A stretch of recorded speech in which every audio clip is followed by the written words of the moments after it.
Bhagavad Gita,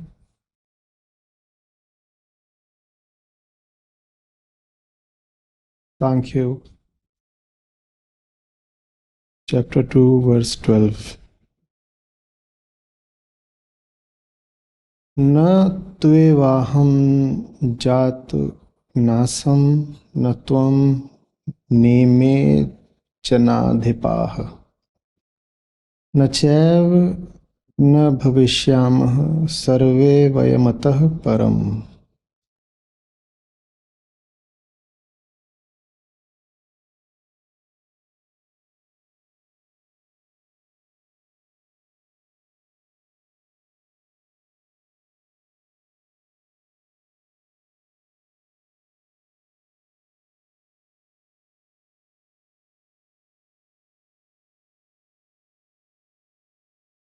It is not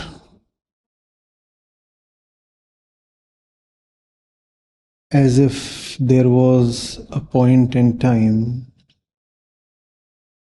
when I did not exist or you did not exist or these people around here, the warriors and kings, they did not exist. We have always been here. We have always existed. Nor would there ever be a point in future when we would cease to exist. Arjun is grieving. Krishna had just gently admonished him in the preceding verse. He said, "You are grieving for those who do not deserve to be mourned for. And yet you are speaking as wise men do." The fact is that wisdom lies in grieving neither for the living nor for the dead. We have sparse attendance today, but for the session to gain depth, I'll require correspondence from you. So be with me. Why don't you place yourself at a point where I can have some?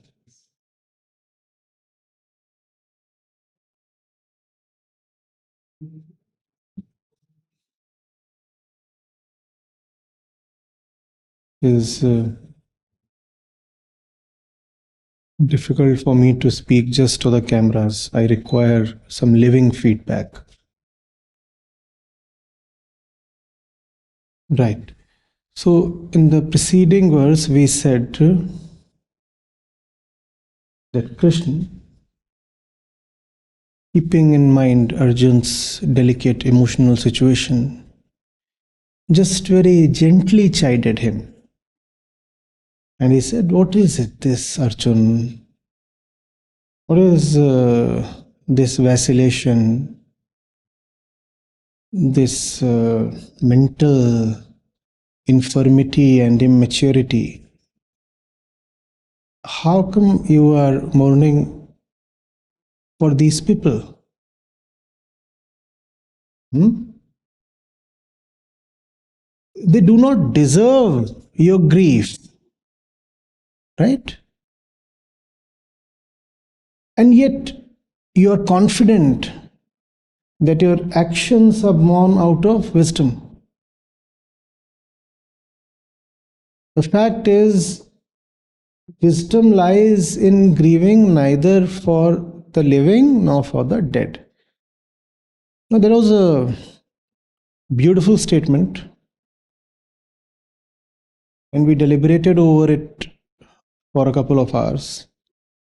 But there was one end left loose there, which was that probably Sri Krishna is expounding himself on the matter of merit. That he is telling Arjun that there are some people who indeed deserve to be mourned for, and then there are some you need not grieve for. It might appear to a newcomer that Sri Krishna is saying that there is a class of people who deserve your sadness, your grief towards them, and then there is another class of people you should not feel sorry for. As if Sri Krishna has read our minds. In the very next verse, he clarifies. He says, it is not as if the Kaurav side does not merit your sympathy and the Pandav side does. No. There is just nobody who is so important that he deserves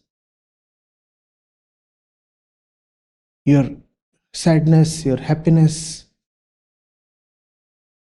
your consideration, as if he is significant. What is that? What is Krishna trying to say? Is all this an instruction in brutality? A teaching towards insensitivity?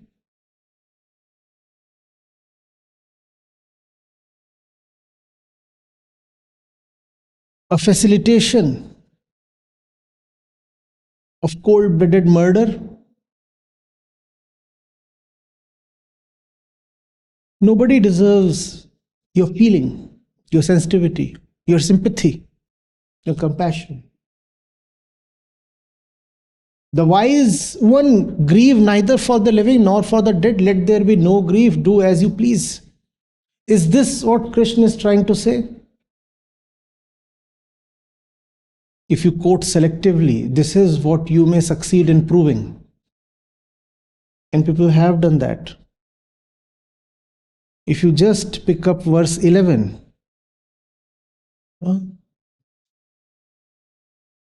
you can prove whatever your intent pushes you to.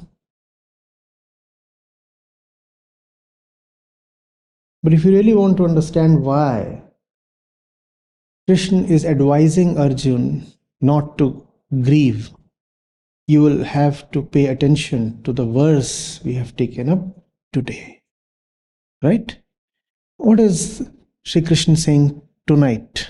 He's saying, you have always existed, I have always existed, these kings have always existed, and they will continue to exist in the, come on please, future. Which simply means that they are not,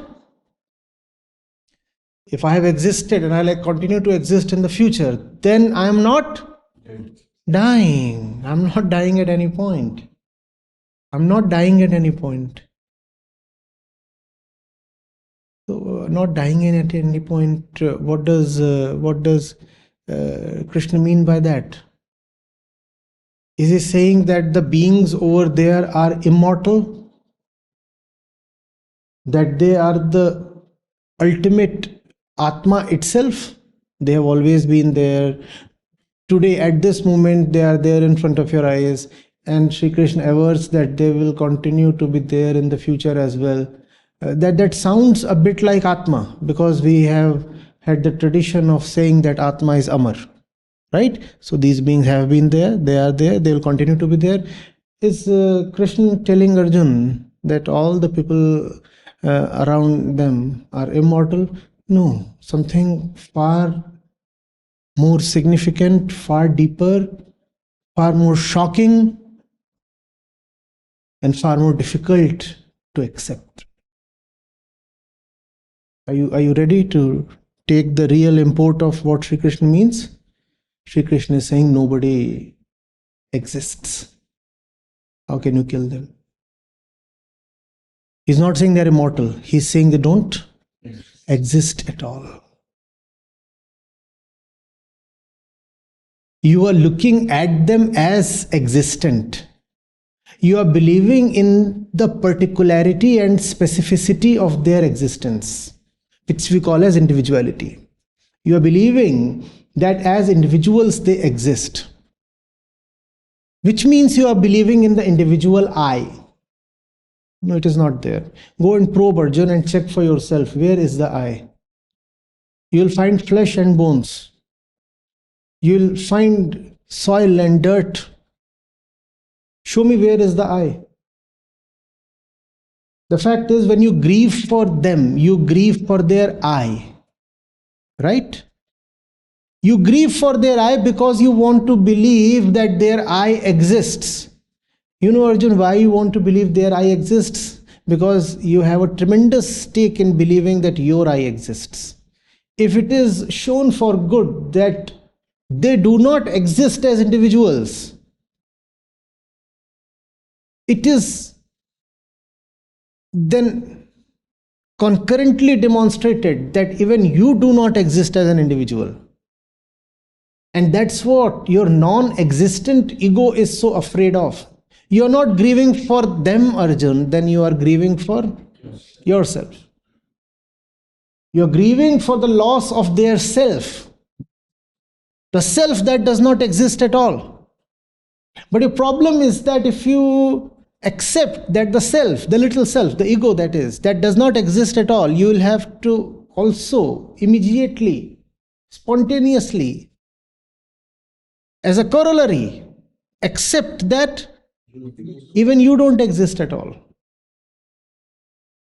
And that's the reason you are trying to pretend wise. You're not wise. Anybody who thinks that he exists is not wise. Who is a wise man? Who knows that he does not exist? Who are all these people then? Atop the chariots and the horses and the elephants and whatever else there is, the foot soldiers and others. Who are all these people? They are just Prakriti. They are the clouds and the rivers. They are the atoms and the molecules. They are the trees and the plants. The one atop the chariot is no different from the one on the chariot. The chariot and the charioteer are the same.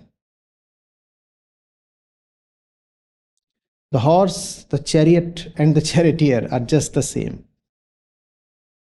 But among these three, one you take as unconscious, one you take as just mildly conscious, and one you take as largely conscious. What Sri Krishna is saying is, consciousness itself is dead. In this verse, Sri Krishna has put consciousness itself to sword. Who says that Krishna had vowed to not pick up weapons on the field? Even without picking up weapons, he has just slaughtered the entire consciousness of mankind. If you can understand this verse is a death sentence to all who have ever existed, to all who exist, and to all who would ever exist. Sri Krishna, in one masterly swoop, has pronounced all of them as non-existent. You do not exist. People think Sri Krishna is telling Arjun, well, the Atma is not going to die, so you can slaughter these people and that does not matter. That comes way later.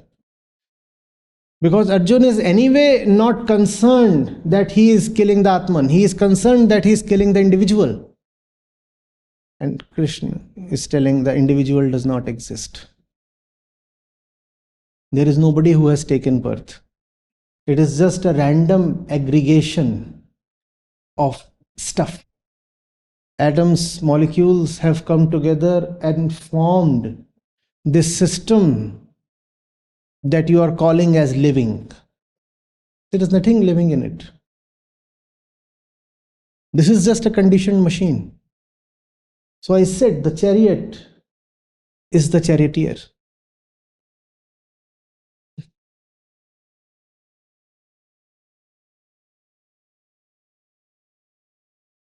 The weapon is the fighter. One weapon is carrying another weapon in his hand. And it is being proclaimed that one of them is conscious. No, none of them is conscious. All are behaving as per their Prakriti. And in Prakriti, there is really no death. There is just transformation. And we'll come to the issue of transformation in the next verse. I do not know whether in this session or in the next session. But what Krishna is saying is, son, we will come to the Atman later. That we will understand way later, whether it is in the stream of time, whether it is ever born, whether it ever dies. First of all, let's talk about the ego, because the ego's primary concern is itself, not the Atma. Is the ego concerned about the Atma? No, the ego is concerned about its own welfare. And Sri Krishna has told the ego, you do not need to worry about your welfare because you anyway do not exist. Who are you? The one who does not exist. So they have always been there. How? Has the sun not always been there? Has time not always been there? And by sun, I mean celestial bodies. If not this sun, then some other sun. If not this piece of rock, then other pieces of rocks and gases. Have they not always existed? Just as they have always existed since the beginning of time. Similarly, these kings and fighters and animals and stuff, they have always existed.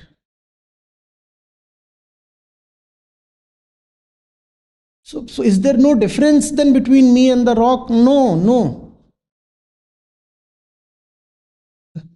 That's a very, very important thing that Bhagavad Gita says. A very unique message from Vedanta. Life that is just Prakritik is not life at all.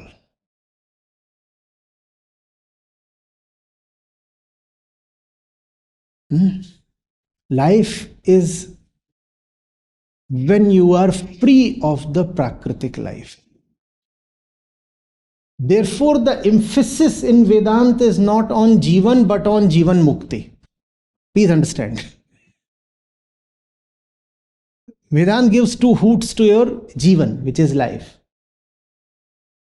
And the entire emphasis is on Jivan Mukti rather. Put an end to this life. Because it is not life at all. So when you are Jivan Mukt, then life begins.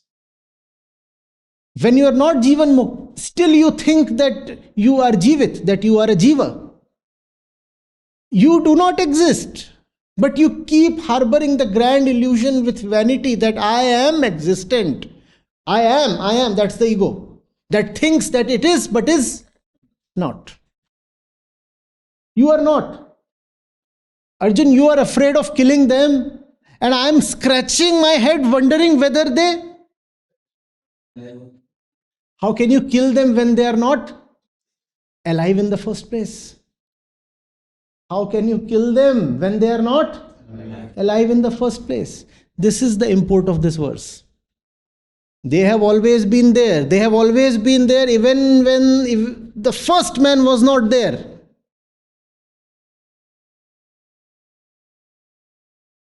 Let's take for a moment the Big Bang as the beginning. They were there even in the moment of the Big Bang. They were there. Even when consciousness, as you know it today, was not even in its primordial form, the kings were still there. Why is Krishna saying so? How can he say that the kings were there? Because the stones were there. Because the stones were there, the atoms were there. The atoms are the kings are the atoms. Now, what do you mean? What is the difference between the living and the dead then? There is no difference. There is just no difference. No, but something must be happening, you know. When a man dies, something changes, so there has to be a difference between the living and the dead. No, sir. Sodium and hydrochloric acid. And you have some salt. Where has the sodium gone? Where has the sodium gone? Nowhere. It has become something else in a very material way. That's what death is. These are all atoms that are together at this moment assembled in one particular configuration. What is death then? The breakdown of that configuration. Full stop, nothing else. So there is really nothing called the Jivatma then. And at most the Jivatma is an assembly, a configuration, a design, a pattern. What happens at the moment of death then? Nothing. The molecules that were together here, they go back to the earth and to the air, to the clouds, to the waters. They've gone back. And they will again come together in a different configuration to become something else. Now this coming together and dispersing again, how can you call this as life? This is no life. This is just Prakritic assembly and disassembly. You know of those games in which there are little blocks. What do you call them? Logo? What? Lego. So kids put together those blocks and something emerges out of that. And then the kid gets fed up of it. And what does he do? He again breaks the assembly and puts it apart. That's what life and death are. And the pieces that have now come apart will again come together in some other form. So the little sheet or instruction manual that you get along with the package of the game, what does that contain? Configurations. Some 20 or 30 configurations to exemplify how the game can be played. Just that when it comes to Lego, maybe 20 or 40 different kinds of designs are possible. And when it comes to Prakriti, a far greater number is possible. You can call that infinite. 84 lakh. That's just the game of configuration. Little these things are atoms, and they come together and they make one thing. And then you put that thing on fire and all the atoms, they just disperse. There is no death there. There will be another day. They will again combine, and that recombination will result in another one that you will call as an organism, that you will call as living. It's very difficult to understand. It's not at all difficult to understand. Because it's a very obvious thing, yet it's very difficult to understand. It's difficult to understand because if you accept this about that game of the kids, you will have to accept the same thing about yourself. You will have to call yourself as dead. The ego does not want to do that. Why is the ego so scared of calling itself dead? Because it is dead.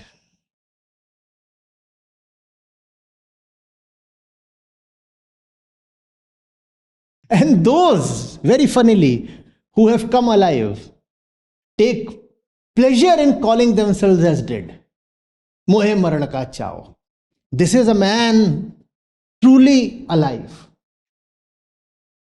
Those who come truly alive, they rejoice in declaring themselves dead, gone, finished. Gate gate paragate swaha.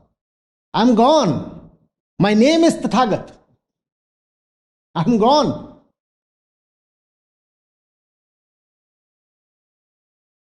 This is the mark of someone who is at least on the edge of Prakriti, either gone or about to leap over. Only he can relish these words. Others shiver at the sound. They cannot tolerate the Gita. They cannot tolerate the hollowness, the very obvious shallowness of their non-existence. So they keep calling themselves as, oh, I am alive, oh, I am alive. And Krishna looks at these people and says, how are you alive? You are doing just what atoms and molecules do. How do they behave? As per their Prakritic disposition. They can do nothing more, nothing less than that. How will a sodium atom behave in company of H2O? It will go berserk. It will say, I have found my mate. And they come together and there is a lot of energy on display. Seen these two come together, sodium and water? Seen the terrific release of energy? As if both had a great internal tension because of separation. And tension means energy, right? Sodium was tense. Oh, I'm not getting my mate. And so was water. Where is sodium? There is so much stress. The moment these two touch each other, what do you find? A great explosion of energy. And these two have attained a little bit of relaxation. They settle down because the energy is now out. The energy is out. So they can now settle down. They come into a state of relatively more stable equilibrium. Do you not behave the same way? Look at what you do in company of money, or prestige, or power, or the opposite gender. Heard the bang? Experienced the explosion? Seen the fires? Seen how you change in the presence of just stuff? Just stuff.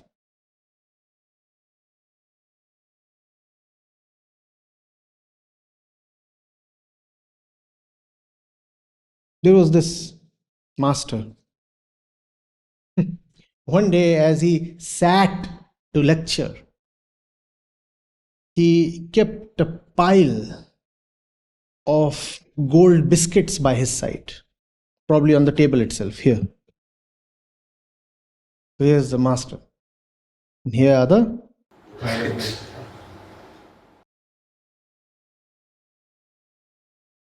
And it was his custom to begin only when he sensed that the audience was at peace, stable, meditative, ready to receive. That day he sat for an hour and didn't speak a word. Because his rule was to begin speaking only when the audience was well settled, meditative, not disturbed, a bit centered, and receptive. That day he sat for an hour, just kept looking at it at his audience, and didn't even begin to speak. And then after an hour he said, this was the lecture.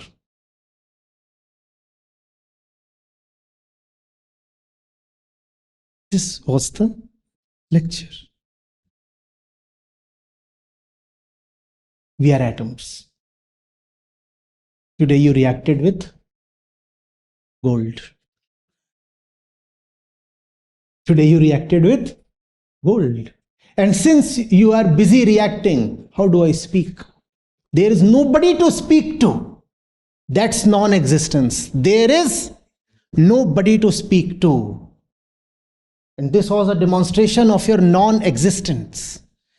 If I am to speak to you, there has to be a you to speak to. There is nobody out there I can speak to. You are just atoms. Today you were all the time busy reacting with the gold molecule. This is the lesson. Arjun, there is nobody here in sight who is not just molecules and chemicals and polymers. Maybe a mixture of stuff, like organic fluids containing complex molecules. Mixtures of complex compounds, at most. But that does not make the mixture alive. Yes, obviously, these are not simple molecules. Sodium chloride is a simple inorganic molecule. There can be complex and huge organic polymers. Huge. And then you can take a lot of them and create some kind of an organic soup from there. But is that any different from, fundamentally different from a simple molecule like H2O? No. It might be a huge mixture, a huge organized mixture, yet it is not sentient. It is not conscious. That which you call as your consciousness is false consciousness. These are two words, one from Marx and one from Sartre. Bad faith and false consciousness. Bad faith and false consciousness. And both mean almost the same thing. A belief in that which does not exist. False consciousness. You're believing in something that first of all has no existence. But the believer continues to believe because first of all he wants to prove that he exists. You and I are birds of the same feather. If I prove that you are not a bird, then I too am not a bird. So I'll defend you with all my might, not because I love you, but because my own thing is at stake. So if Arjun does not want to fight them, is it because he loves them? No. It is because if he kills them, it will be proven that even Arjun was not existent. So Arjun does not want to kill the non-existent. And people accuse Krishna of violence. How is it violence to kill those who do not exist? Please tell me. Even if we go by the normal, popular, pedestrian definition of violence, what's that definition? Violence is to hurt the other. Even if we accept that definition, though it's a very pedestrian definition, even if we accept that definition, how can it be violence to kill the one who anyway does not exist? You never were. You never were. You are an algorithm. If I am to use a subtler representation, molecules appear a bit gross, right?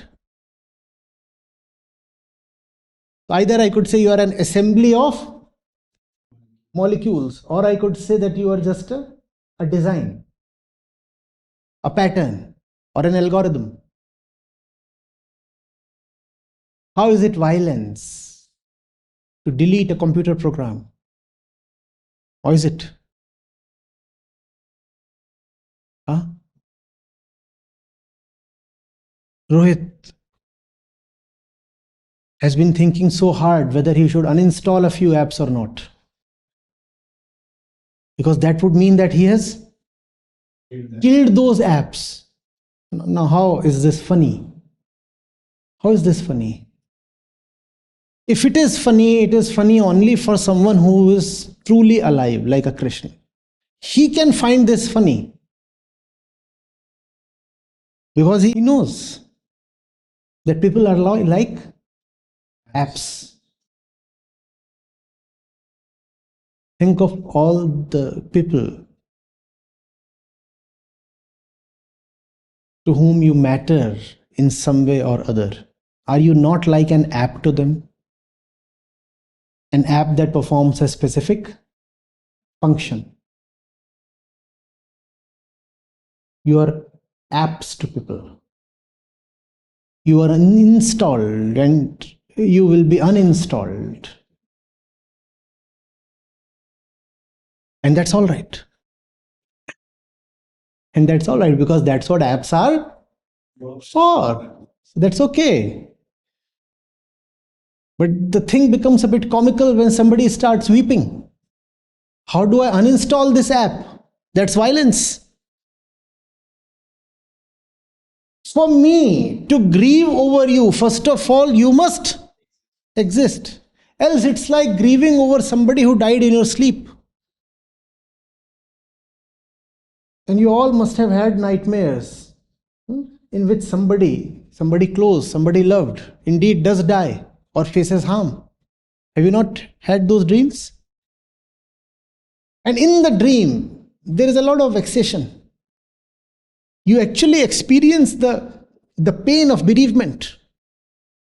What happens the moment you get up? All that is gone. Because there was no death in the first place. There was no death in the first place because the fellow is still alive. Because the fellow is still alive. Because the fellow was never alive.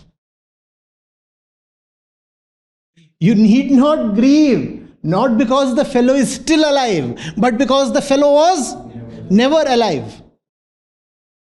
Why are you grieving, Arjun? These chaps in front of you, they never bothered to come alive. When they were never born at all, how can you kill them? Not one of them has bothered to come alive. Life is an opportunity, just a chance, not a guarantee. Life is an opportunity to come alive. And I assure you, Arjun, none of these people here have taken that opportunity. They all have wasted the occasion called life. None of them has even been born. How can you kill them? And they have always existed, just as sand and dust have always existed. When you will kill them, they will still exist. Because even before their so-called death, they were just bodies. And even after their death, the body will continue. The body will continue in the form of ash, in the form of smoke, in the form of vapor, and in the form of the fine dust that will then... Are you getting it? So Arjun, where is the point of grief? Show me where is the killing. There is no killing. If something is being killed, it is your illusion that somebody is alive. We are not going to kill people. We are going to kill your illusion that people are. There is nobody here.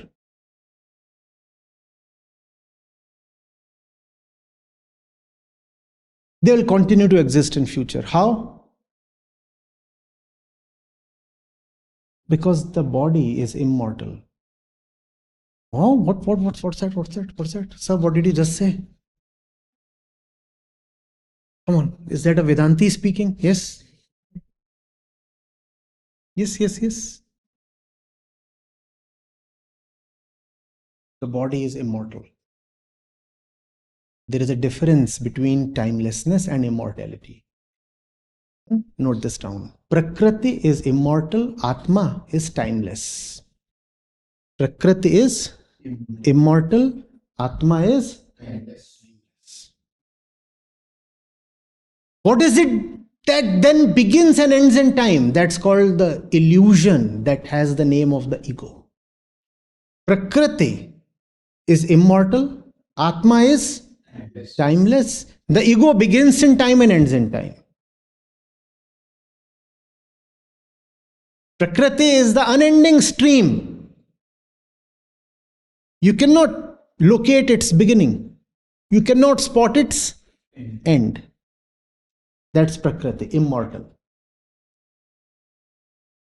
In the stream, there are things that rise and fall. They have a beginning and they have an end. That's called ego.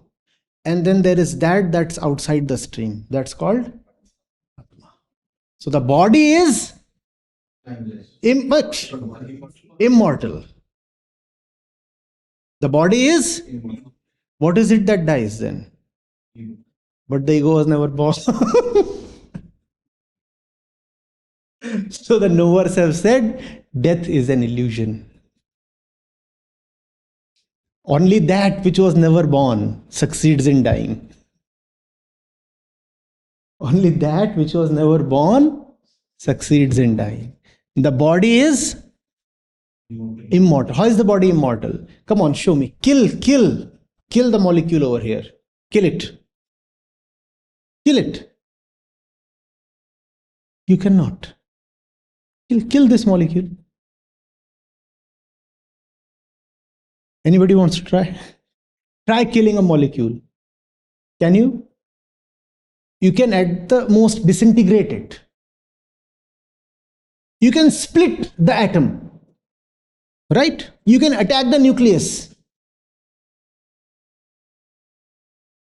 You can even manage some kind of radioactive mutation. Oxygen can change to nitrogen. That much you can succeed in doing. But how will you kill the fundamental unit of Prakriti? How will you kill it? It is immortal. You cannot kill it. You get it? That's why you used to call for a very long time the atom as indivisible. Indivisible. You also used to think that it is indestructible. Later on, physics showed that it can be destroyed. But still, matter itself cannot be destroyed. It can at most be turned into energy.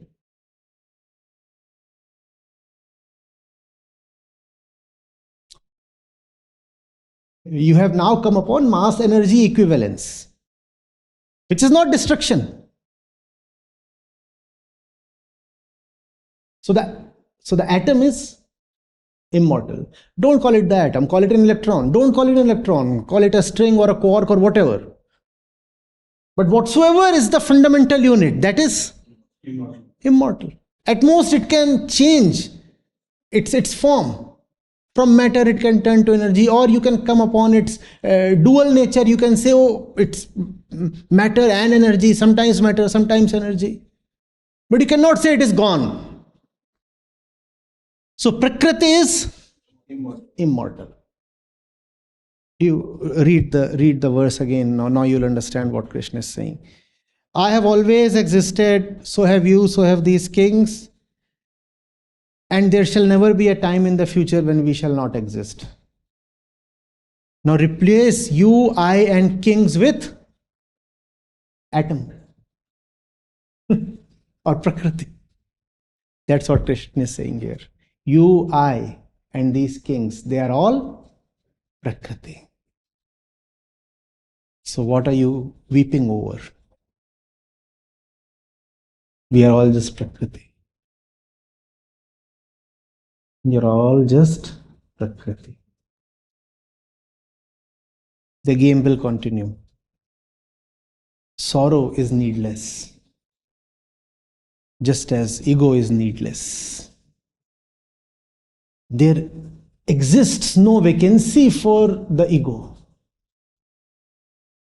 There is nobody who ever extended an invitation to the ego. It comes unsolicited. It just sits where there is no need for it to exist.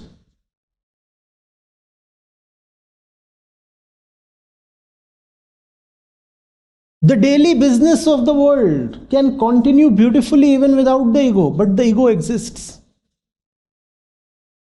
Absolutely needlessly. And the only output is that it gives pain to itself. That's all the ego succeeds in doing by its needless presence. It comes needlessly, it pains itself needlessly.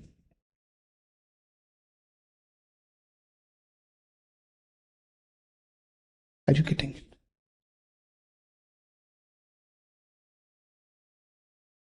Are you seeing? Are you sniffing? There's a principle coming up.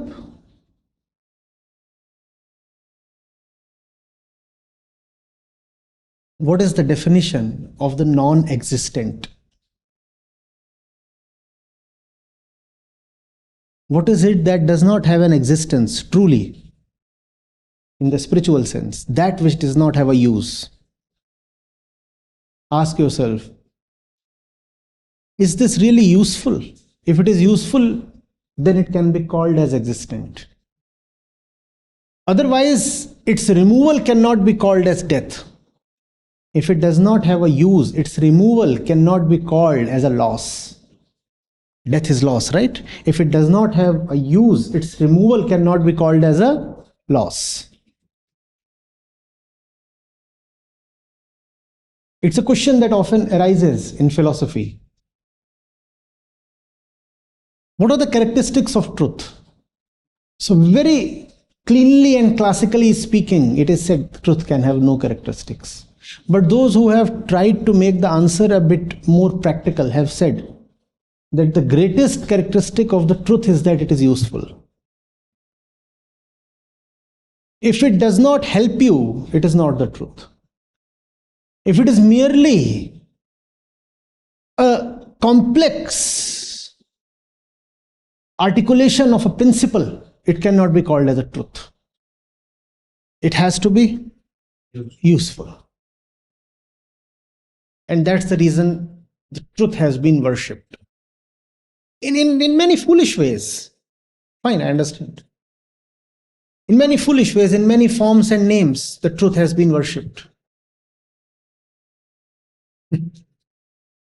It has been worshipped just because it is useful. The ego is not the truth. The ego is not useful. Remove the ego and show me who loses. Remove the ego and show me who has been hurt or belittled.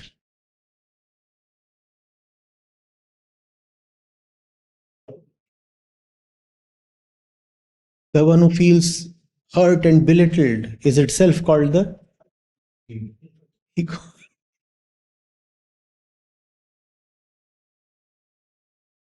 Take ego out of all Prakritic equations and you find that the equations stand balanced.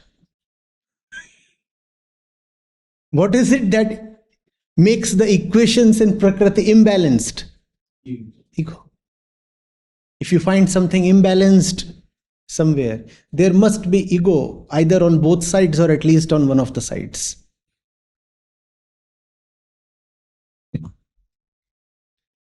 You remember balancing of equations in chemistry?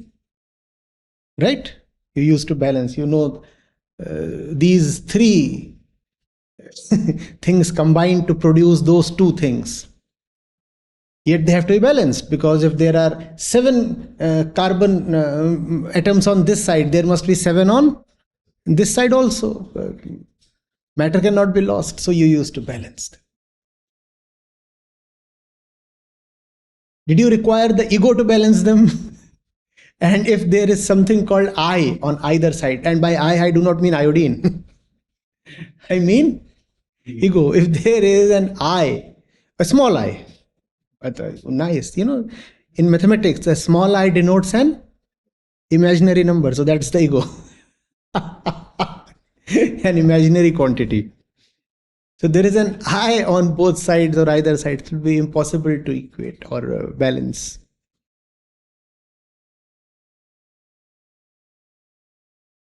The Upanishads, very beautifully and very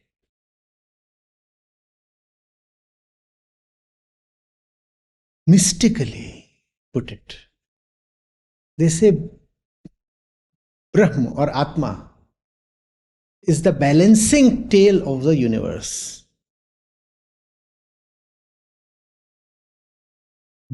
What is it that they mean by that?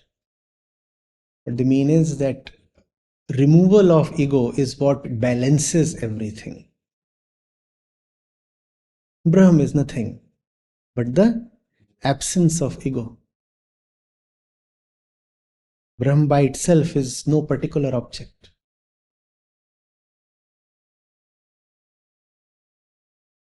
Are you getting it? If you find things in your life do not add up,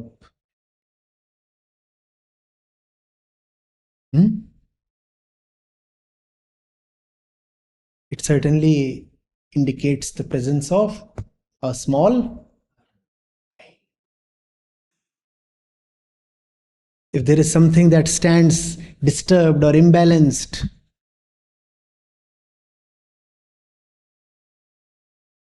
stuff is not fitting in, something is extra or something is amiss, immediately indicates the presence of. Remove the I, and Prakriti knows how to conduct its business very, very smoothly. That itself is called Sahajata. Sahajata. Sahajata is life without ego. There is really no word for Sahajata in non-Indian languages.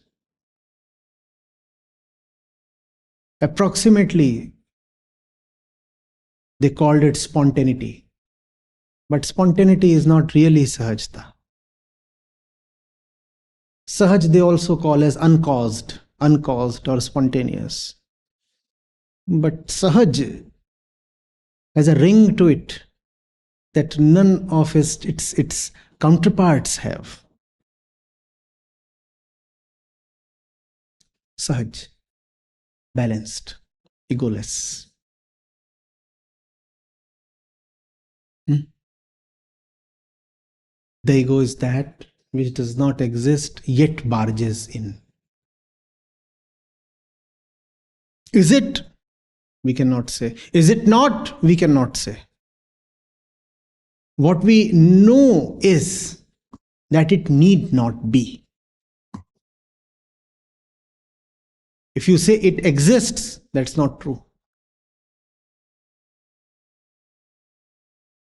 And if you insist it does not exist, that's vanity. Well, look at your life. Just ego and more of ego. And still you say ego does not exist. It does not behove you to say that. So we do not know whether the ego really exists. For sure, when we pay attention to life, we find there is nothing called.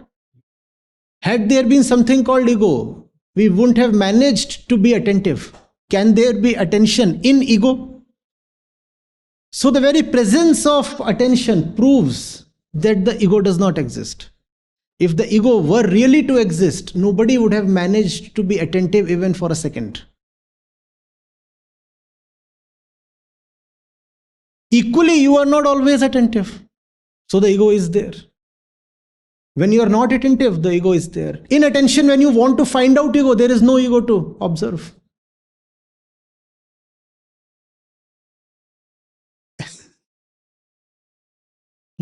So we cannot say it is, we cannot say it is not, but we can surely say it need not be. It is needless, it is useless.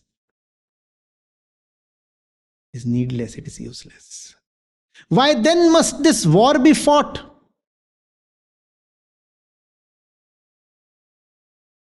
Because the ego need not be. To remove that which need not exist.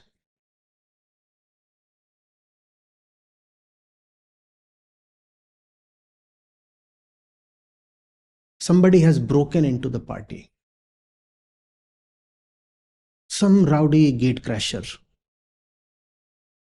The war is about bouncers throwing him out.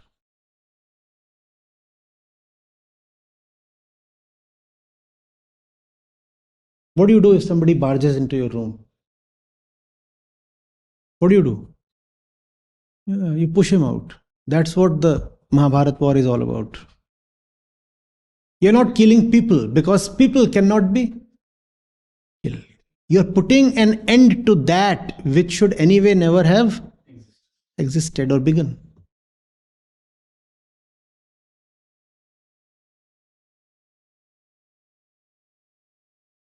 Are you getting it?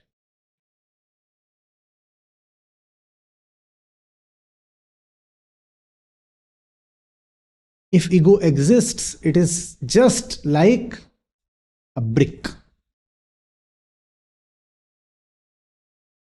It is not sentient. Had it been sentient, it wouldn't have existed.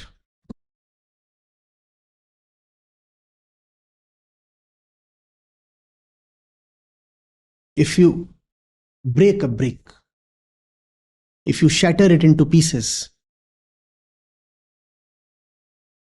is that murder? No.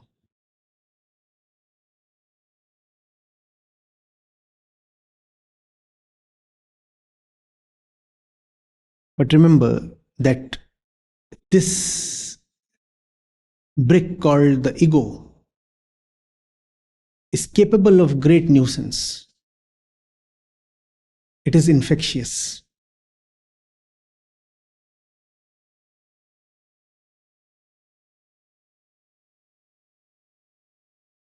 You might be a quiet person, but in the presence of an egoistic person, you might find that your own ego starts raising its head. Just as we talk of the becoming effect of the wise men, similarly, there is the disturbing or arousing effect of the egoistic man. Have you not experienced that? You're quiet. And one disturbing fellow, he manages to send everybody into a tailspin. And everything was perfectly balanced. The plane was floating, and now there is a tailspin. That's what is called the war.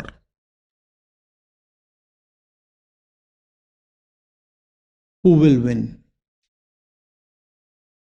The forces of calmness or the agents of turbulence? These people, they do not exist, but if they are allowed to win the war, they will turn the entire subcontinent turbulent.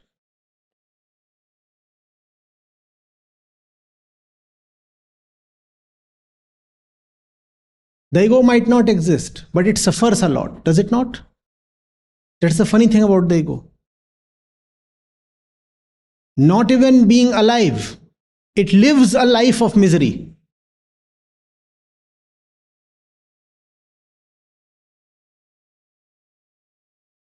It's like someone saying, I have been suffering because of my girlfriend since the last 10 years. It turns out he never had a girlfriend. That's the ego. You're suffering on account of something you don't even have. And there are so many stories in wisdom literature, in folklore.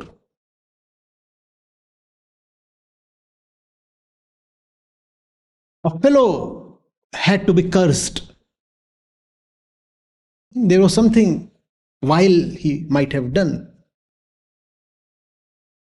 So there was some wandering mendicant, some sadhu, somebody. He decided that this chap ought to be cursed. So he did some jantar mantar, and he said, I have in that particular vault kept a huge load of gold for you. A huge load of gold for you. And it will keep multiplying for you. The only condition is that you have to constantly remember it. The only condition is that you have to constantly remember it. Now, only the sadhu knows that this is indeed a curse. The fellow thinks that he is being blessed. So he says, there in that vault, so much gold has been kept, and it will not only remain but also multiply. The condition is that you must always remember it. He says, fine. How much is the lock-in period? He says 10 years. For 10 years, you have to remember it every moment. And then you can just go and retrieve it, and you will find a huge load of gold. So the fellow remembers it constantly. He forgets all about anything and everything else. And constantly he is just remembering the gold. And after 10 years, he goes and opens the vault, and what does he find? Nothing. That's the ego. That's the curse called the ego. Don't you always remember it? Don't you always remember it? Please tell me. Huh? Don't you always remember it? There are two very remarkable things about this story. One, how closely it reverberates with verse number 12. And two, I just made it up. There's one more remarkable thing, that the other story that we had in the day, rather tonight, that too was a made up one. But if it's useful, we'll call it the truth. Was it not useful? Was it useful or not? Would you then call this story as my imagination?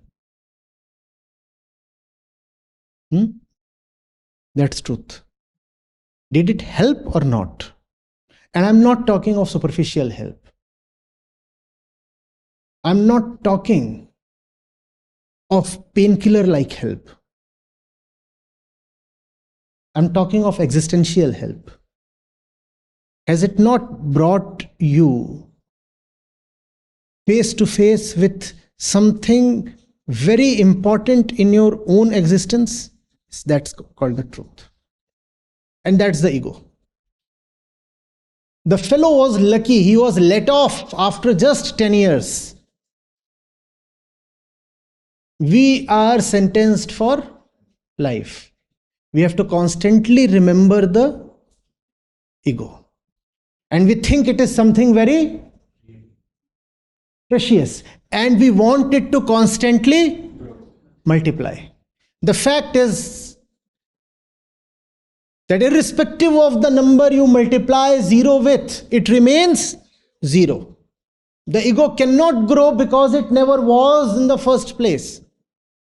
But it will take away all your time. For 10 years, the fellow was ceaselessly thinking only about the gold. That's what the ego does. It kills time. It kills the opportunity that you have. It occupies your life and thereby does not allow you to come alive. Think of that man, constantly thinking that he has something valuable, constantly looking forward to the multiplication and the future. That's what the ego does, constantly looks forward to the future. Works only with the intent to multiply itself in the future. Lives constantly in an illusion. And this fellow managed to see that there is nothing. None of us managed to see that there is nothing. We spend our lives totally meaninglessly. Rather, we fill up our lives with false meanings. No, our lives are not meaningless. Was that chap's life meaningless for 10 years? No, it was not meaningless. It was very purposeful. Just that it was a false purpose. Similar are our lives, full of false purposes. False purposes. False meanings.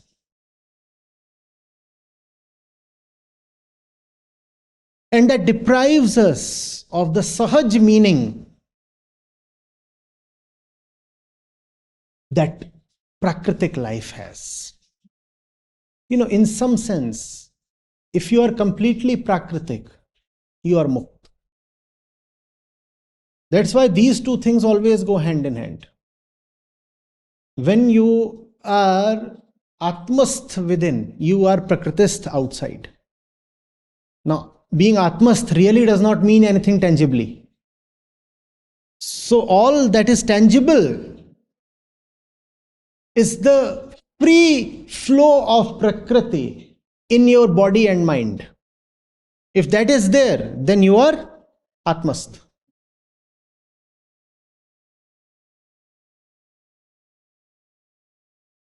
But you are robbed of that by a promise. The ego is a promise that is never kept. And it's a long-term promise. There always is a future. There is no expiry date. Actually, quite well said. The ego is a long-term promise that is never kept.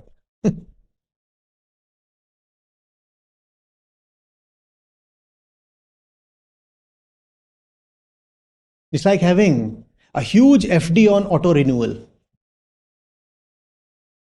You understand auto renewal? So there is an FD. And the day the FD matures, then along with the interest, the whole principal is again reinvested into a fresh FD. And you keep thinking that you have a huge sum, that your corpus is multiplying. The thing actually never came to your hands, never. So you invested 10 lakhs. After 2 years, 3 years, the 10 lakhs became 12. And the 12 was reinvested automatically. All you had was a promise that one day you will be able to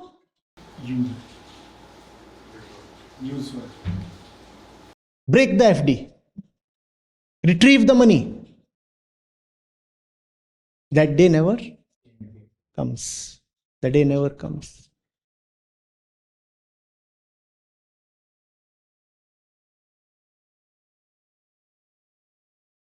That's why those who try to test their FDs at some point or the other in life are the luckier ones.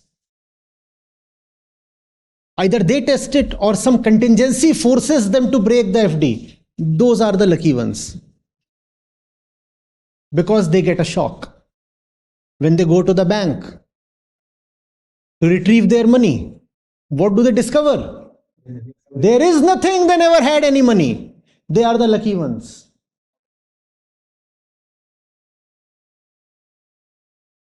The fact of nothingness is revealed to them. There is nothing. You just thought there is something, there is nothing. But then there are those who think they are luckier. Life never tests them. They never come upon hard times.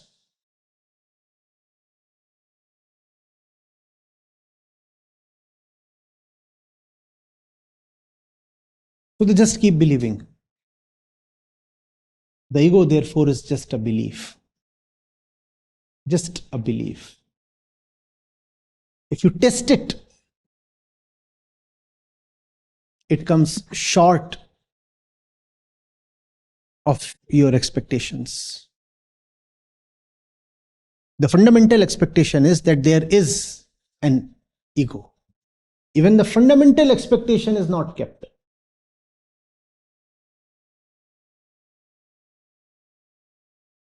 Arjun, you look at those eyes, these eyes, and you are moved with emotion. You are filled with pity. You think there is something in those eyes. That something, Arjun, you call as life. Right? You say, oh, eye is full of life. But Arjun, that's a misconception. That's just a belief. There is nothing in those eyes, Arjun. Just that those eyes look very similar to your own eyes, and you want to believe that your eyes are lit with consciousness. The fact is, those eyes out there across the field are as empty as your own eyes. There is no consciousness there. There is no consciousness here. And the common consciousness that you see there is just dead duality. It is not alive.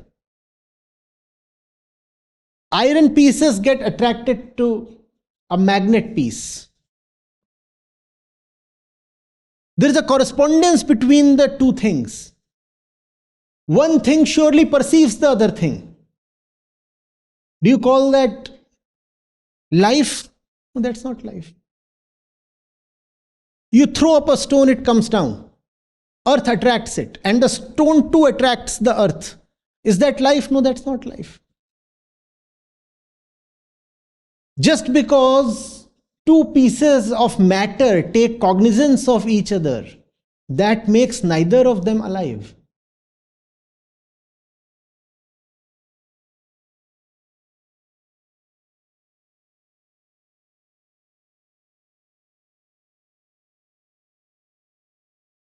In fact, a disturbing and revealing question, an interesting and useful question would be, was it in those pieces to not take cognizance of each other? Does water have the choice to not to boil at 100 degrees? Do you have the choice to not to be provoked when aroused?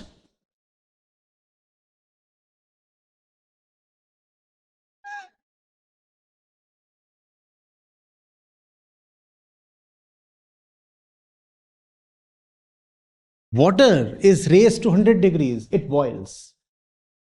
Normal pressure temp and water boils. You too are hit with 100 abuses and you boil up. If you are alive, then water too is alive.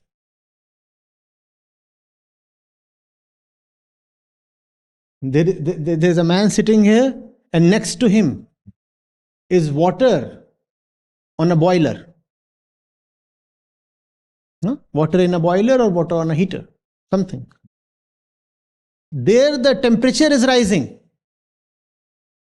And here the number of abuses being hurled on this man is rising. 1 to 1. 65 degrees, 65 abuses. 100 degrees, 100 abuses. 100 degrees there, the water evaporates. 100 abuses here, the man explodes. Water surely is a living thing.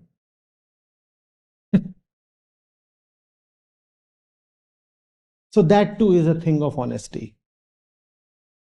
And certain wise men have said, all right, you want to consider yourself as alive? Then consider everything in Prakriti as alive. Simply say, Kan Kan mein Narayan. If you are alive, then even this gate is alive. If you are alive, then even this wall is alive. But the fundamental equation remains the same.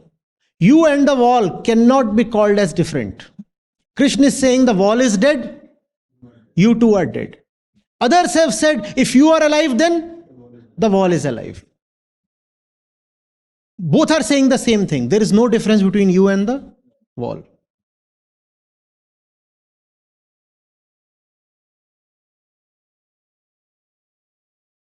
If you can see this deadness, if you can tolerate this hard-hitting equivalence, you come alive.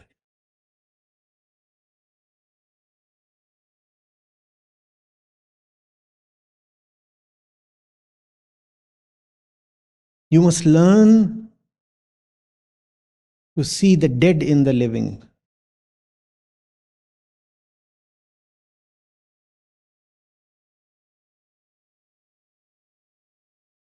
When you look at the mirror, you must be able to see ashes.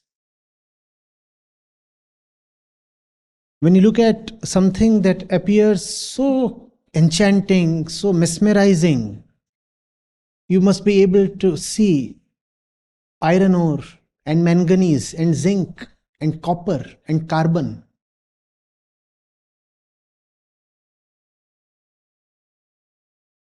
When you look into a pair of seductive eyes, you should be able to see carbon and nitrogen and oxygen and a lot of dust. All right, stardust. Nevertheless, just dust. Just dust.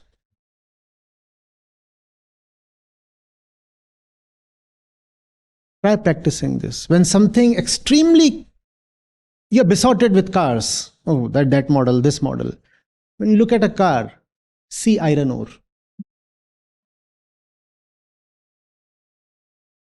But it's not just iron. Somebody's intelligence has gone into it and there's a beautiful design. And look at the electronically operated engine. All right. See pointless desire. That which you call as intellect, is it again not something of Prakriti? It's raining outside and we say, water finds and makes its own way. How does it know? Is that not intelligence? How then is intelligence specific to consciousness? Consciousness is not about being intelligent. Consciousness is something else. And that's why the knowers have made a distinction between these two words, intellect and intelligence.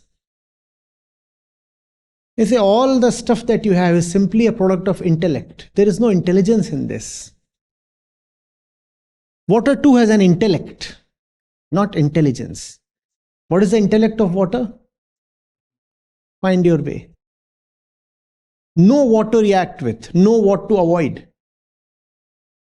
Water knows all that, no?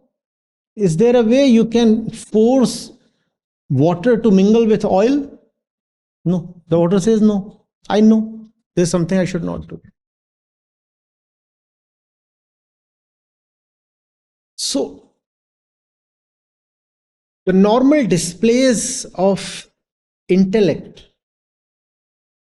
are not to be conflated with intelligence. What is intelligence? To know that the intelligent one is not. All else is intellect.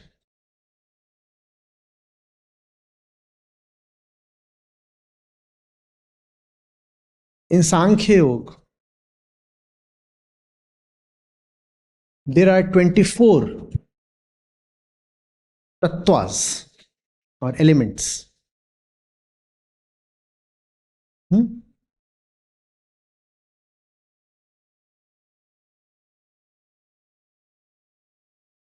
among the top ones is buddhi or mahat. So buddhi is just an element of Prakriti.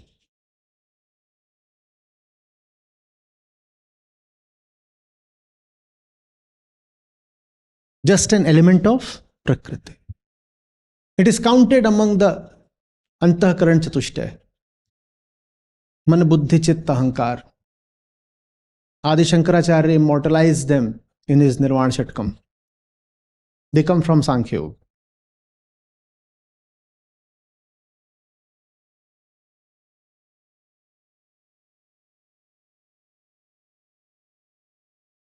Buddhi or chit, memories,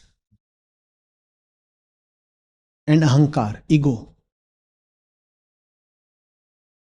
they all come in the purview of Prakriti.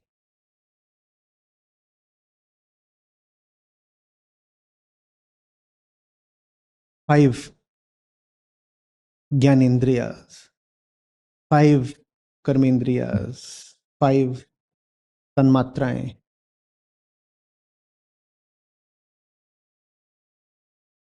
Everything that you can feel, sense, and the product of the experience, all that is just Prakriti.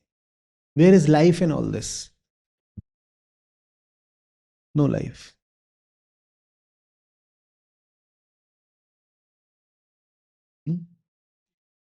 Wisdom lies in not believing in a false division of Prakriti. We take Prakriti, and Prakriti by itself is just insentient. We take the insentient, divide it into two, and call one of the parts as sentient. And thereby we deprive ourselves of real sentience. If you take Prakriti and pick up one of its parts and start calling it conscious, then you will be deprived of real consciousness of the Purusha. So Sankhya goes to great extremes. It's no coincidence that the very chapter here is Sankhya Yoga. Sankhya goes to great extremes to enumerate. Sankhya itself means enumeration. Sankhya means enumeration. That which can be enumerated is Sankhya. Sankhya goes to great extremes to enumerate what all comes in the purview of Prakriti. And having enumerated, Sankhya says everything. Everything. The seer and the seen both. The experiencer and the object of experience both. Everything is just Prakriti. Everything is just Prakriti.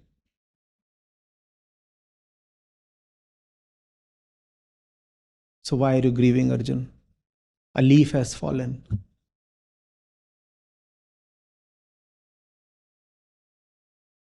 Dust continues to blow.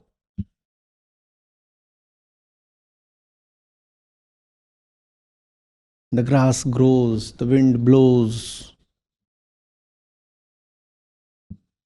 There is no difference between the grass and the wind.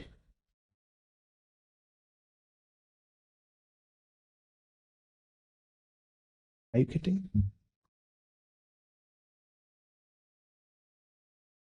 Namaskar, Acharya ji. Everything is dead and everything are basically molecules that are just in a default arrangement.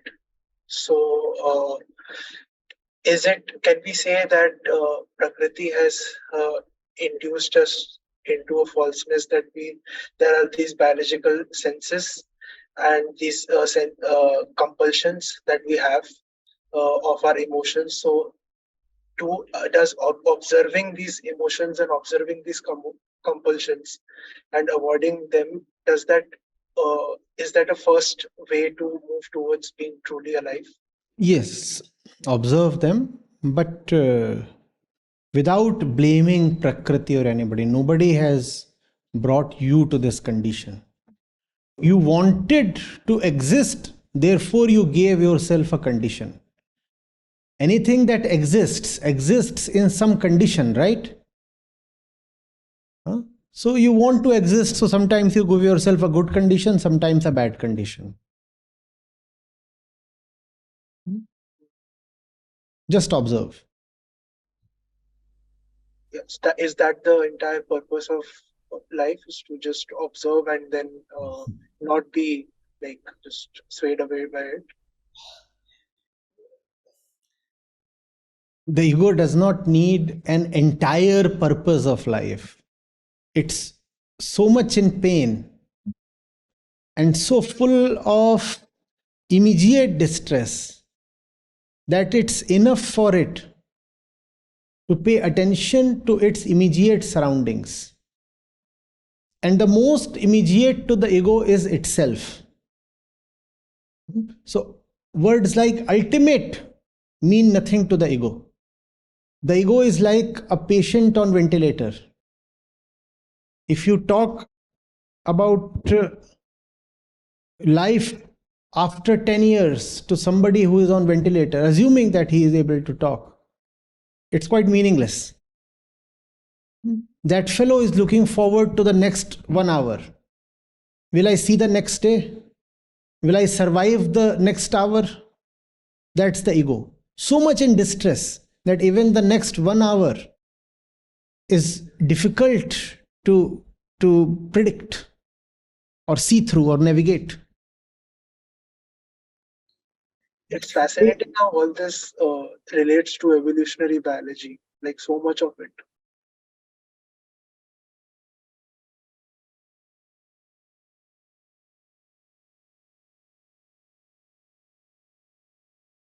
You cannot appreciate Sankhya Yoga if you do not appreciate evolution. Entire Sankhya Yoga is evolutionary. But unfortunately, so much of religion has been about creation, not evolution. Religion says man came through a process of creation. And who was the creator? Some god. Now the fact is, in Sankhya Yoga, there is really no place for any god. You call it one of the Astik darshans. But in reality, in the darshan itself, there is no god. There is no god in Sankhya. And there can be no god in Sankhya because Sankhya is continuously about evolution. If things are evolving, how can there be a creator? If one thing evolves into another thing, show me where is the creator then? When you say creation, you mean there is somebody who just made this thing into what it is. But the fact is that the thing did not become what it is in one go, in one stroke. It has continuously been evolving. So that's the great contribution of Sankhya Yoga. And that's also what Yoga borrows from Sankhya. That's also what Vedanta owes to Sankhya. That's also what Buddhism owes to Sankhya. The thing that entire existence is a flow. Everything is a process. Everything is ever changing. That's Sankhya. And the very common tripartite division of Prakriti into Sat, Raj and Tam. Today we take that as commonplace, but all that comes from Sankhya. So yes, that's the reason why I continuously say evolutionary biology is so important. When I say evolutionary biology is important, actually what I'm saying is Sankhya Yoga is important. But if I just say Sankhya Yoga, this generation might not appreciate that. So I say evolutionary biology.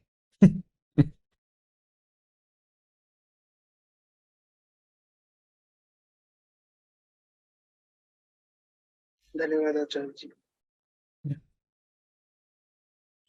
So my question revolves around the statement that you said that we all actually don't exist, and even our consciousness is also false.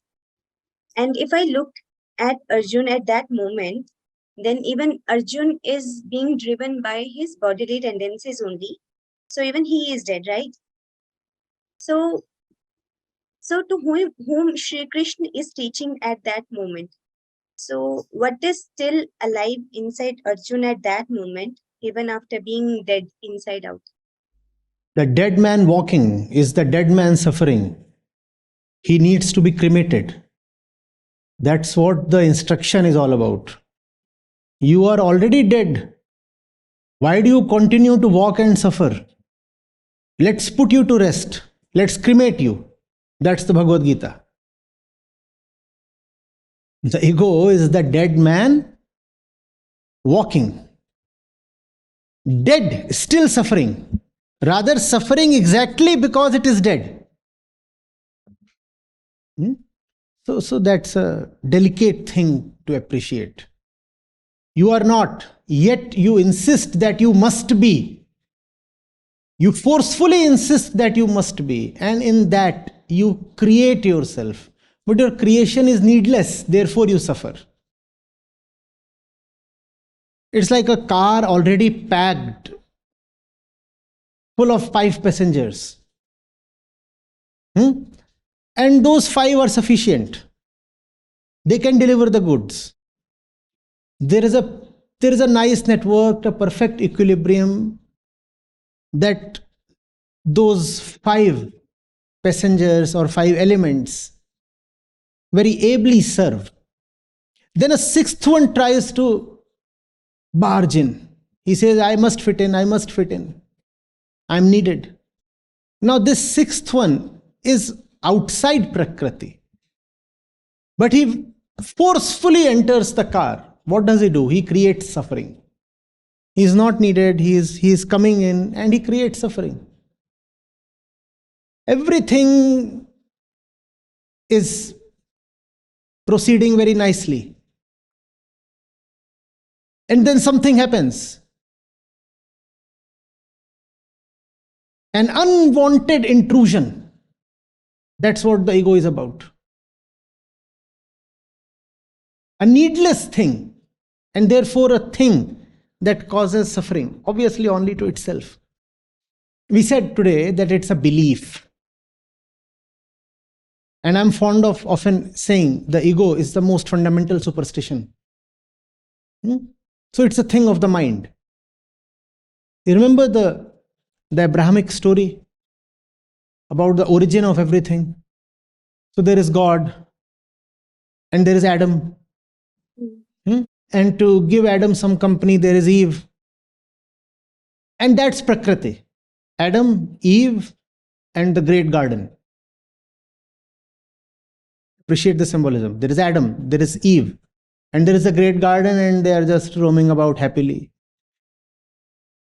And God has instructed them, there is that particular tree, and there is that apple. Do not take that apple. And that's the apple of knowledge. And then this mischievous snake comes and says, there's a special apple that God is probably reserving for himself and you must have it. So it was needless. Needless knowledge is ego, and it results in suffering. That which you need not know, but in a spell of mischief, you start knowing. That's ego. What is that needless knowledge? Belief. Useless knowledge. Needless knowledge. Just superstition. Something that you should have never believed in. But now you have taken it in. Now you have taken it in and it cannot be just ejected out. So God says, now that the two of you have done this, all right, go to earth and breed kids, and the entire humanity will proceed from there. And these two were really in a state of bliss. Sahajata. Sahajata. Egoless sahajata. These two were in an egoless sahajata. It is said that the moment they ate the apple, they became conscious of the I, which is called self-consciousness. Conscious of the I, self-conscious. So what did they do? They covered their genitals. They became ashamed. Conscious of the I. Because the I sprung up. There was no I. That false belief gave them the I. So they became self-conscious. So they covered their body parts. They covered their body parts. And then God banished them from the garden of bliss. He said, you go now. You go out. You have defiled your own Prakritic purity. You have violated my instruction. There was no need. You go. So, needless. Everything is all right. Everything is already all right. And the ego comes and says, no, something extra is needed. The ego is the fifth person in the car. Somebody extra who is not needed at all. The ego is a kind of overpopulation. Tonight itself I have we can publish a mini book of the number of definitions we have accorded the ego. Yes. So, sir, what we call as consciousness is also a part of my ego itself? What you call as consciousness is just material reactivity. When you say you are conscious of something, you are just reacting to that thing. It's like we said, iron being conscious of the magnet. Just as iron experiences the magnet, similarly we experience the world in very, very predictable and pattern-based ways. There is no real wisdom or realization in that. And the test of that is, iron cannot not react to the magnet.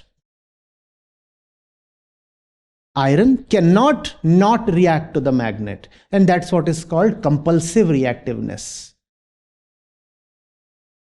Man cannot not react to the abuses. Woman cannot not react to the man. That's a compulsive magnet and iron relationship. There is no real life in that. Spirituality is about bringing life by putting the dead to death.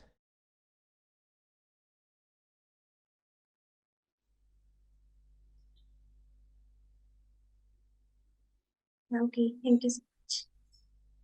Good evening, sir. So, sir, when we talk about the common consciousness and the way you were explaining it, is that also just the conditioning? Yeah, that's what. See, material is conditioning. That which is a product of certain conditions is called material. Is there anything in Prakriti that is not a product of its conditions? So what is conditioning? Conditioning is both a process and an output. Everything is conditioned. There is nothing that just shows up. Everything is the result of a process. That's called conditioning.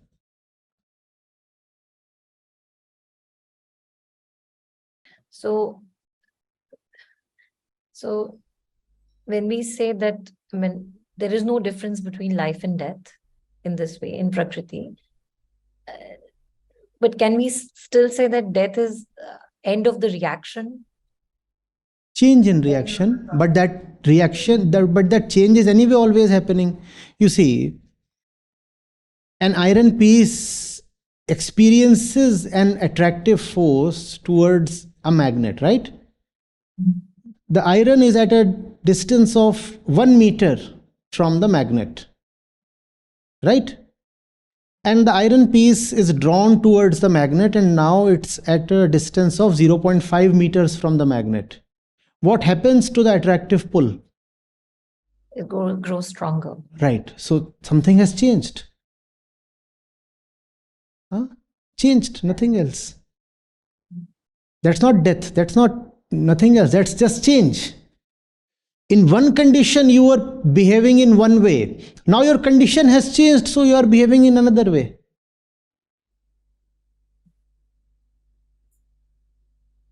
So if I were to put it very, very, very summarily, can we just say that we are like animals?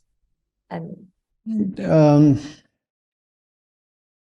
that's a lot of aggrandization.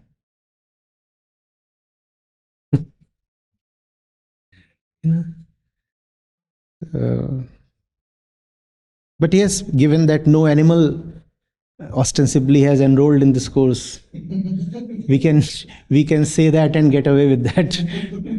But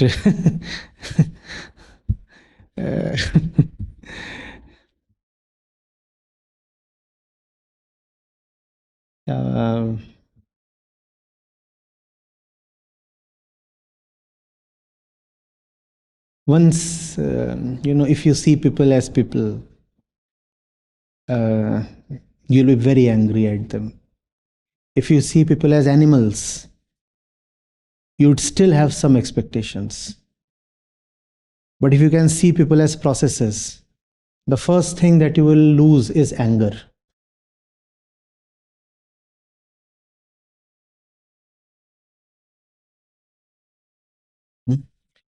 The fellow is not a fellow. The fellow is a process. How can you get angry at a process? The fellow is not a fellow. The fellow is a mass of chemicals. How can you get angry at hydrogen peroxide? You are calling that fellow by some name. Give me a name. Some fellow you get usually angry at. Tony. Tony. Tony is not a person. Tony is a perchloride. So are we all. Ahimsa is not about not getting angry on people. Ahimsa is about seeing the pointlessness of anger. The fact is that the other fellow cannot help doing what he is doing because he is a process. The iron piece cannot help doing what it does. Just as you call animals not as he but as it, start calling people not as he but as it. And then you find that anger becomes untenable. There is no person. There is just iron and magnet and nitric acid and sand. How do you get angry at sand?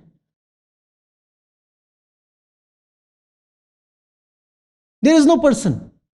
But that is possible only if you first of all start seeing that I am not a person. I remaining a person, I cannot call that one as a process. There is a process here, there is a process there. What is there to get angry about? He did what he could.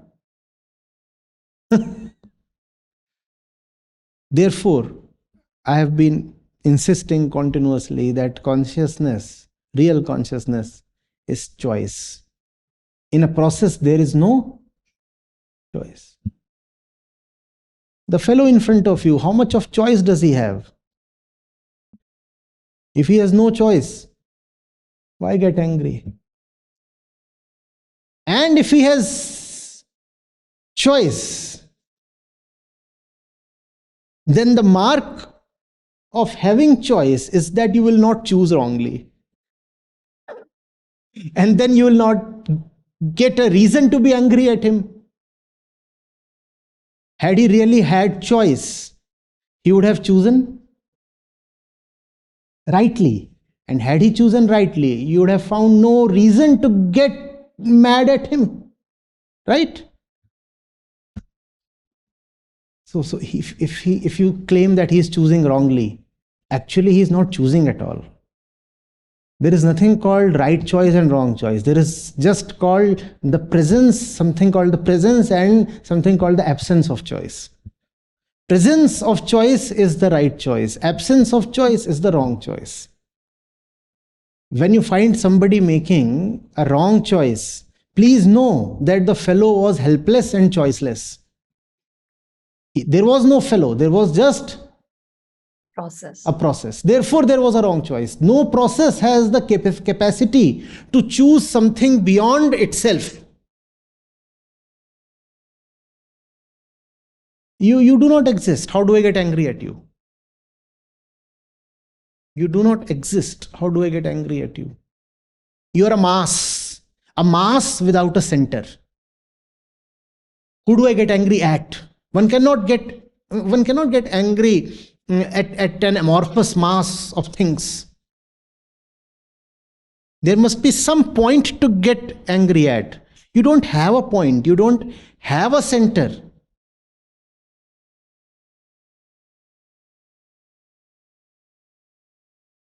So what we call as the wrong center is actually no center. There is either a center or just looseness. There is nothing called the wrong center, really.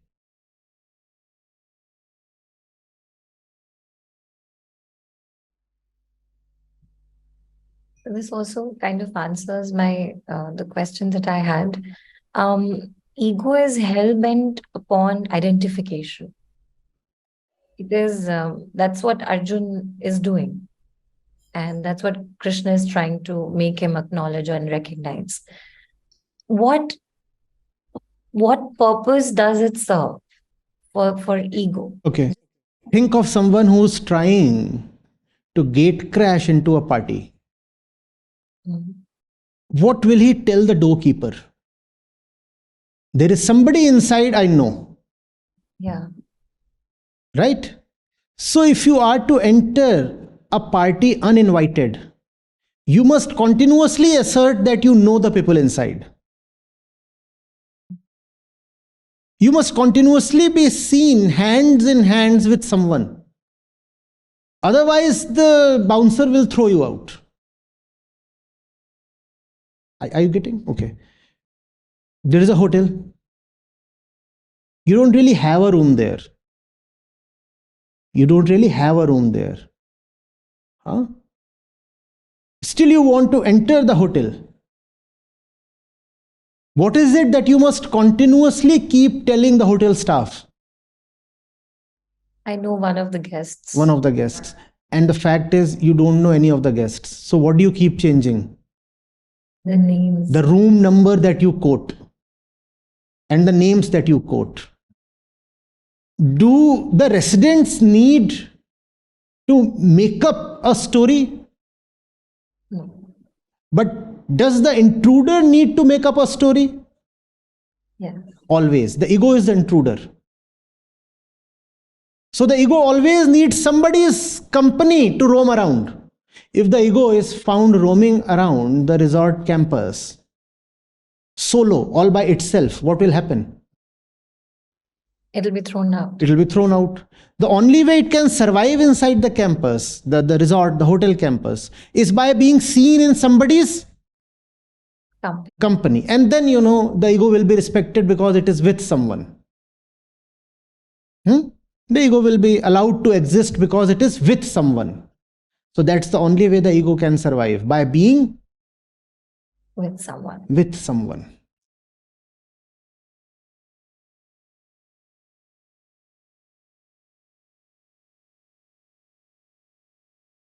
And the ego always says, in its own justification, that the residents need me, therefore I exist.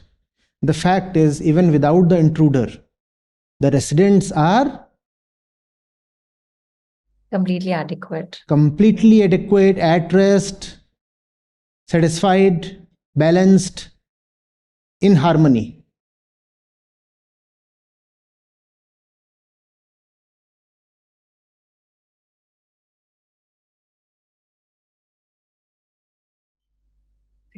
Thank you.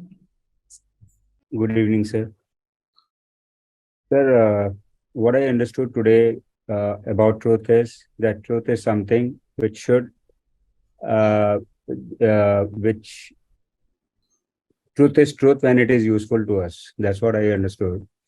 And at the same time, from the verse that I understood is that body does not exist, and our consciousness, our ego does not exist.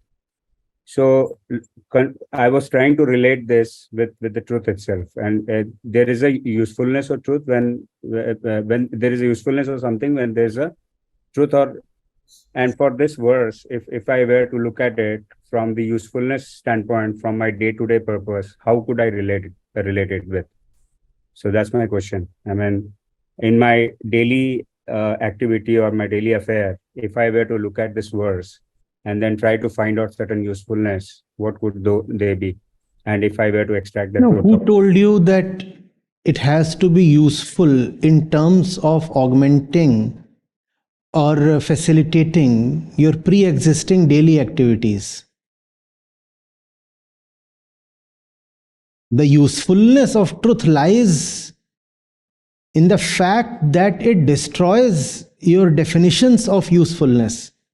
What you are saying is you already have a set of preconceived daily activities and you want to lubricate those activities by using the truth. What kind of... you are trying to feed a mountain to a mice. You are trying to feed a mountain to mice. Truth is, and our daily activities are the mice. So how can the mountain be of use to the mice? I got it. Truth is useful not because it supports your daily activities, but because it tells you that your daily activities are coming from a very needless center.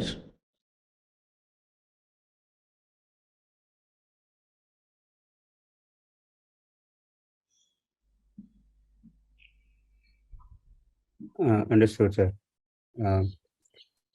Another question that I had was on the pain that the body suffers, and all the physical pain when the sword slaughters the body, it does suffer all this pain. And from the verse, it's quite evident that even the body does not exist. But somewhere, the ego, at the core of our ego, or we do perceive that pain in reality. So is it just my perception of the ego itself which is causing me to have feel the pain? The pain too is a thing in Prakriti. Pain is just like sand. It is one of the elements. It is one of the elements in Prakriti. Pain may exist. The ego turns the pain into something personal. That's where the problem is. Otherwise, pain is just like sunlight. Things happen. Pain also happens. When pain starts having a meaning to me, that's called suffering. Pain has no meaning. Pain is like dawn and dusk. Do they have a meaning? No. They are just happenings, routine happenings. Things routinely happen in Prakriti. Pain also happens, pleasure also happens. Ego is the one that tries to derive meaning from or give meaning to pleasure, pain, this, that. You slipped and fell. Right? Yeah. And things happen. But look at the kind of meanings that the ego attaches to such events. Who was it who looked at me?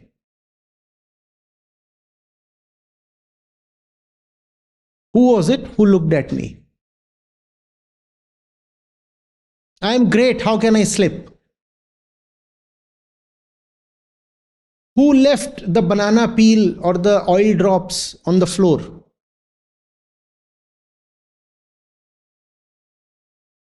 How much have I paid him? How much do I punish him? All this is suffering.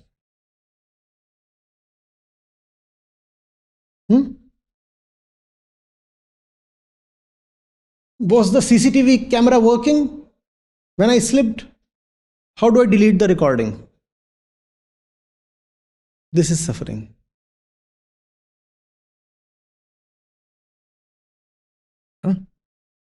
I had saved money for an outing. I seem to have broken my hip. Will I have to give all this money to the doctor? This is suffering. What will happen then to my desire for tourism? I had saved 50,000 for my vacation. And this doctor I know, he will squeeze the entire amount out of me. What will happen to my vacation now? Suffering. Ego is the one that starts giving meanings to Prakriti. In Prakriti, there are just things, not even things, just processes, no meanings. Because all meanings are to somebody. In Prakriti, there is a lot that is happening, but nothing that has a meaning. And to the ego, everything has a meaning. And it's a concocted meaning. It's an imaginary meaning. Nothing means anything. Nothing means anything. Realization is to come to the end of all meanings. That's liberation. To be liberated from all meanings. No coincidence that meaning is also called earth. And earth is also a name for desire.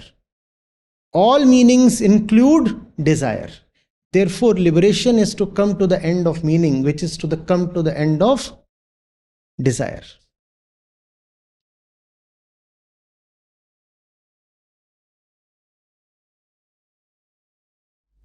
Understood, sir. Sir, one last bit on ego. So, what you said today is ego is just a belief. Ego is just a belief. Yeah. It's just a belief. And often at times I hear this phrase a lot in my day-to-day life and also in corporate world. A lot of people saying, I believe this, I believe that. So does that mean that all their belief is of no significance because ego itself does not exist at all? This corporate thing, etc. Why must we spoil our mood to even raise it in the context of Bhagavad Gita? Huh? Sorry, sir.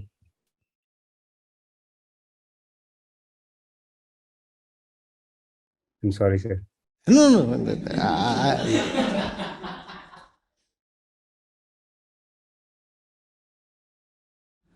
It's just a statement of a fact. I mean,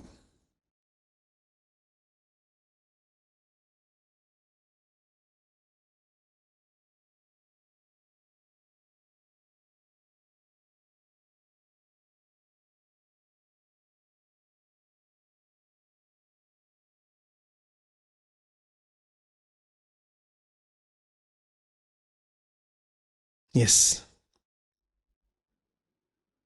Thank you, sir.